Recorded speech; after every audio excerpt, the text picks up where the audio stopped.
Andam na ang probinsya sa Sugbo sa Mag-Abli sa tourism industry karon nga anaa kini ubos sa Modified General Community Quarantine kon MGCQ. Nagkasabot na ang mga opisyalis sa kagamhanan sa lalawigan sa Sugbo, kauban ang mga nagkalain-laing ahensya sa gobyerno ug ang mga tour operators ug resort owners sa mga lungsod sa Oslob ug Mualboal sa mga bag-ong guidelines ug protocols nga ipatuman atol sa pagbalik sa tourism activities. Miduaw si Gobernador Gwen Garcia sa maong mga lungsod ni adtong Miyerkules, Hulyo 15 aron mo pahigayon og consultative meeting sa mga tour og diving operators og resort owners kalabot sa unod sa iyang executive order nga naglatid sa mga bag-ong protocols og guidelines sa pag-abli og balik sa mga turismo sa lalawigan. Kini sama sa whale shark watching og paragliding sa lungsod sa Oslob, samtang island hopping og scuba diving og uban pa sa lungsod sa Mualboal. Atol sa maong tigom, labing importante nga gikasabutan mao ang paglimit sa mga turista nga mosalmot sa tourism activities nga kutob lang usa ka libo matag activity sa usa ka adlaw. Matud sa gobernador nga kinahanglan ikontrolar ang mga tawo nga mosalmot kay anaa pa man ubos sa quarantine ang Cebu province og dili pa kinihingpit nga gawas nun sanglit dili pa makapatuyang ang pagdagsa sa katawhan.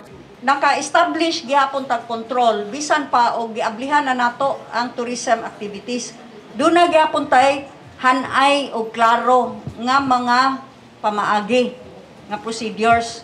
Aron masiguro ang pagpatuman ni ini, Mag-Abli ang kapitulyo og booking portal aron adto mo rehistro ang mga turista nga gusto mo salmot. Adunay task force nga maoy gitahasan sa pagmonitor sa maong booking portal nga gilangkuban sa Provincial Tourism Office, Department of Tourism, Department of Trade and Industry ug Department of Health.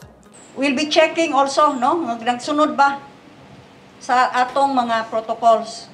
Ang tourist police mo'y mahimong implementor of all protocols, monitoring and enforcement enforcement sa protocols. Sa bahin sa whale shark watching, aron masiguro nga cashless ang transaksyon, ang kapitulyo ang mudawat sa mga booking ug ang kapitulyo usab ang mubahin sa revenue matag operators. Sa income nga makolekta, 60% moadto sa mga operators, 30% ang sa local government unit ug 10% ang makuha sa barangay ug walay bahin ang kapitulyo.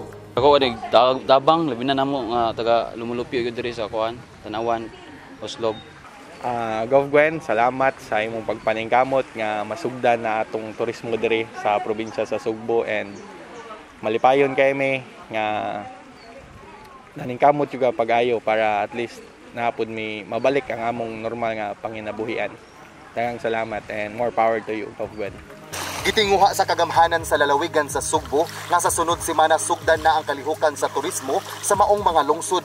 Kini aron makabawi-bawi na ang tourism industry nga maoy nag-unang source of income sa maong mga lungsod nga dako na kaayo ang alkansi sukad nga gipatuman ang community quarantine tungod sa COVID pandemic. Alang sa balita sa Sugbo, kini si John Fredson Granada.